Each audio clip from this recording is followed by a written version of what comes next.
Hello, all you beautiful souls. I'd like to share today my favorite book. This book is very special to me. It's my favorite book because it's a book on forgiveness. And the name of it is The Little Soul and the Sun, a children's parable adapted from Conversations with God by Neale Donald Walsh, illustrated by Frank Riccio.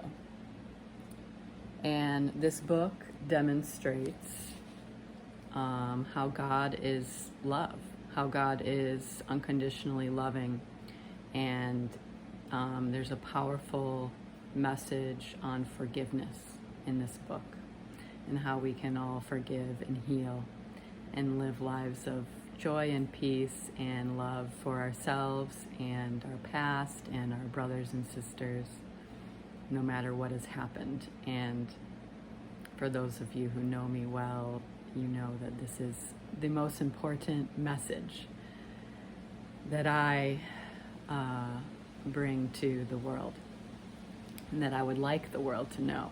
So I would like to share this book with the world today. So everyone can know it. The thing about this book is he says it's a children's book, but it's quite deep. This is not for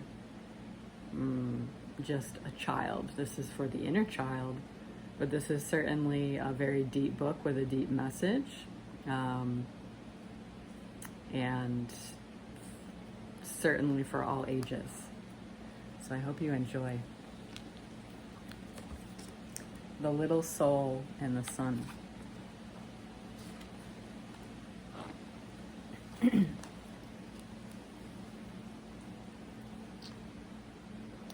Once upon no time, there was a little soul who said to God, "I know who I am."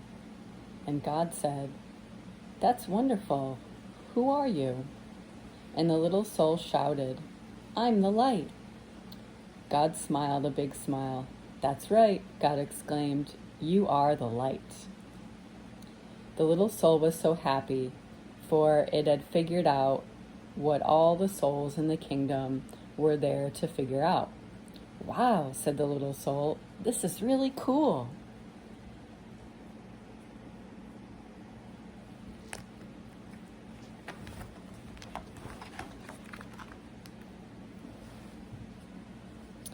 But soon, knowing who it was not enough.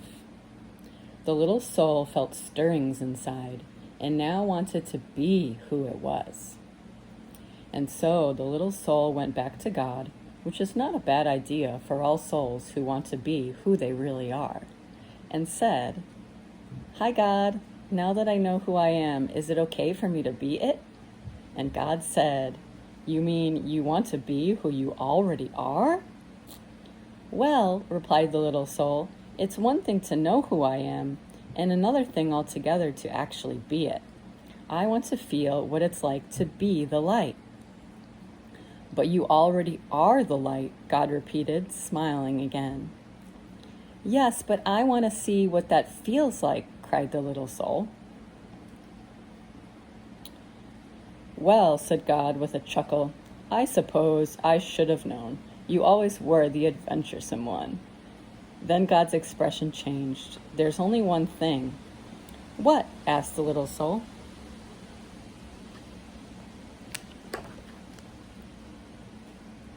"Well, there is nothing else but the light. You see, I created nothing but what you are, and so there is no easy way for you to experience yourself as who you are, since there is nothing that you are not." "Huh?" said the little soul, who was now a little confused. "Think of it this way," said God. "You are like a candle in the sun. Oh, you're there all right, along with a million cajillion other candles who make up the sun, and the sun would not be the sun without you.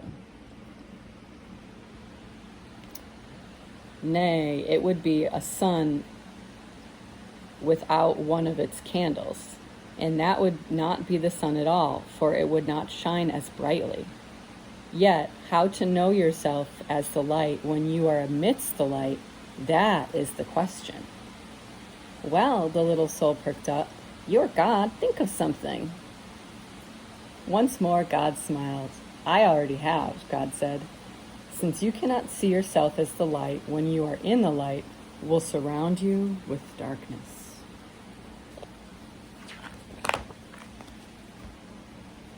What's darkness? Asked the little soul. God replied, it is that which you are not. Will I be afraid of the dark? Cried the little soul. Only if you choose to be, God answered. There is nothing really to be afraid of unless you decide that there is. You see, we are making it all up. We are pretending. Oh, said the little soul, and felt better already. Then God explained that in order to experience anything at all, the exact opposite of it will appear. It is a great gift, God said, because without it, you could not know what anything is like. You could not know warm without cold, up without down, fast without slow. You could not know left without right, here without there, now without then. And so, God concluded, when you are surrounded with darkness, do not shake your fist and raise your voice and curse the darkness.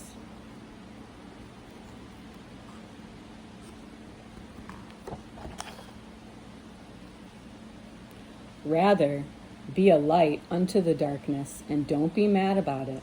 Then you will know who you really are, and all others will know too. Let your light so shine that everyone will know how special you are. You mean it's okay to let others see how special I am? Asked the little soul. Of course, God chuckled. It's very okay. But remember, special does not mean better. Everybody is special, each in their own way. Yet many others have forgotten that.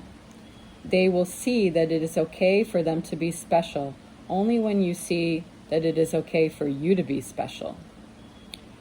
Wow, said the little soul, dancing and skipping and laughing and jumping with joy. I can be as special as I want to be. Yes, and you can start right now, said God, who was dancing and skipping and laughing right along with the little soul. What part of special do you want to be?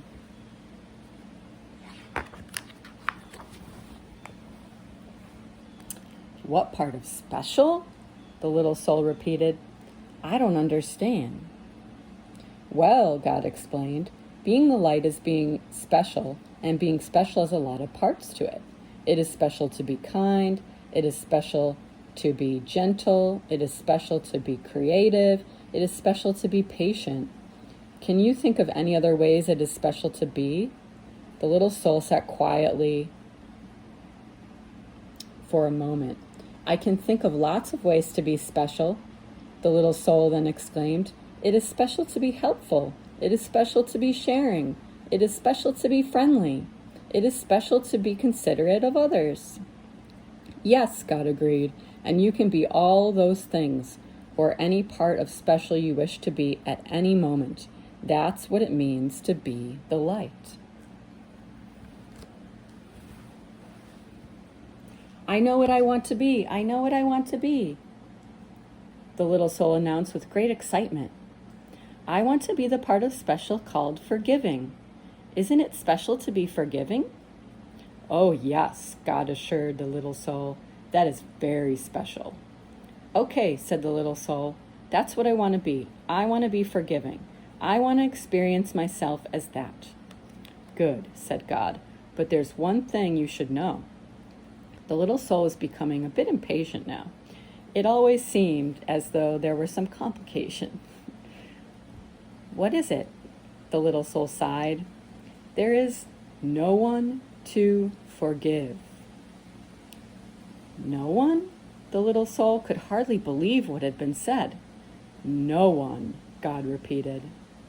Everything I have made is perfect. There is not a single soul in all creation less perfect than you. Look around you. It was then that the little soul realized a large crowd had gathered. Souls had come from far and wide, from all over the kingdom, for the word had gone forth that the little soul was having this extraordinary conversation with God, and everyone wanted to hear what they were saying. Looking at the countless other souls gathered there, the little soul had to agree. None appeared less wonderful, less magnificent, or less perfect than the little soul itself, such as the wonder of the souls gathered around. And so bright was their light that the little soul could scarcely gaze upon them. Who then to forgive? Asked God. Boy, this is going to be no fun at all, grumbled the little soul. I wanted to experience myself as the one who forgives. I wanted to know what that part of special felt like. And the little soul learned what it must feel like to be sad. But then a friendly soul stepped forward from the crowd. Not to worry, little soul, the friendly soul said. I will help you. You will? The little soul brightened. But what can you do? Why, I can give you someone to forgive. You can? Certainly, chirped the friendly soul. I can come into your next lifetime and do something for you to forgive.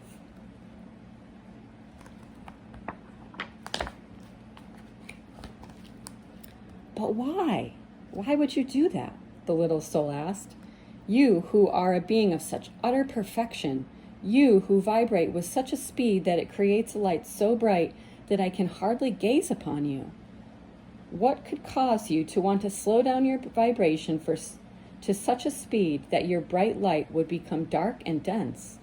What could cause you, who are so light that you could dance upon the stars and move throughout the kingdom with the speed of your thought, to come into my life and make yourself so heavy that you could do this bad thing? Simple, the friendly soul said. I would do it because I love you.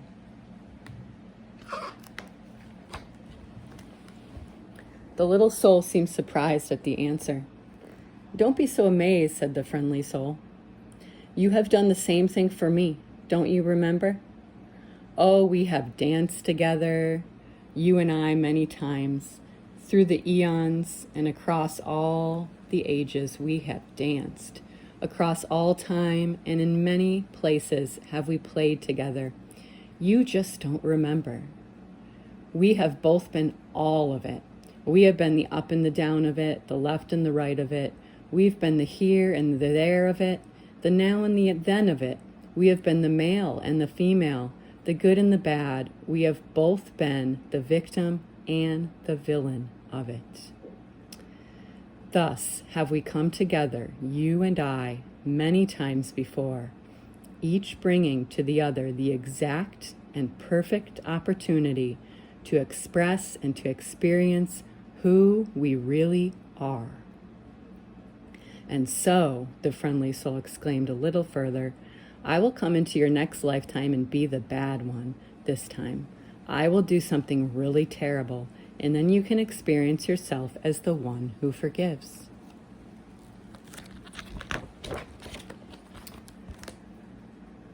But what will you do? The little soul asked, just a little nervously, that will be so terrible. Oh, replied the friendly soul with a twinkle, we'll think of something. Then the friendly soul seemed to turn serious and said in a quiet voice, you are right about one thing, you know. What is that? The little soul wanted to know. I will have to slow down my vibration and become very heavy to do this bad thing. I will have to pretend to be something very unlike myself. And so I have but one favor to ask of you in return. Oh, anything, anything, cried the little soul, and began to dance and sing. I get to be forgiving, I get to be forgiving. Then the little soul saw that the friendly soul was remaining very quiet. What is it? The little soul asked. What can I do for you? You are such an angel to be willing to do this for me.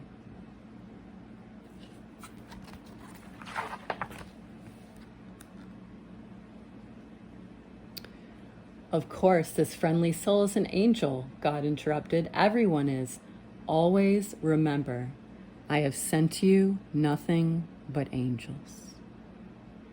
And so the little soul wanted more than ever to grant the friendly soul's request. What can I do for you? The little soul asked again. In the moment that I strike you and smite you, the friendly soul replied. In the moment that I do the worst to you that you could possibly imagine, in that very moment. Yes, the little soul interrupted, yes. The friendly soul became quieter still. Remember who I really am. Oh, I will, cried the little soul. I promise I will always remember you as I see you right here, right now.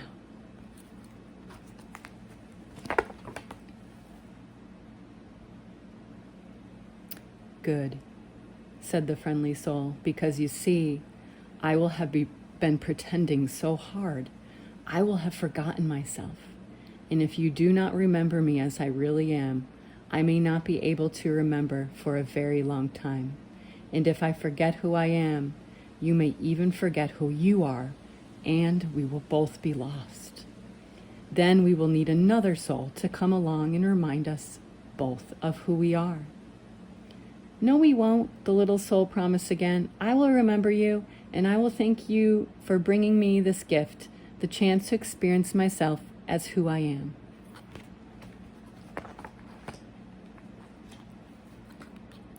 And so the agreement was made. And the little soul went forth into a new lifetime, excited to be the light, which was very special, and excited to be that part of special called forgiveness. And the little soul waited anxiously to be able to experience itself as forgiveness and to thank whatever other soul made it possible.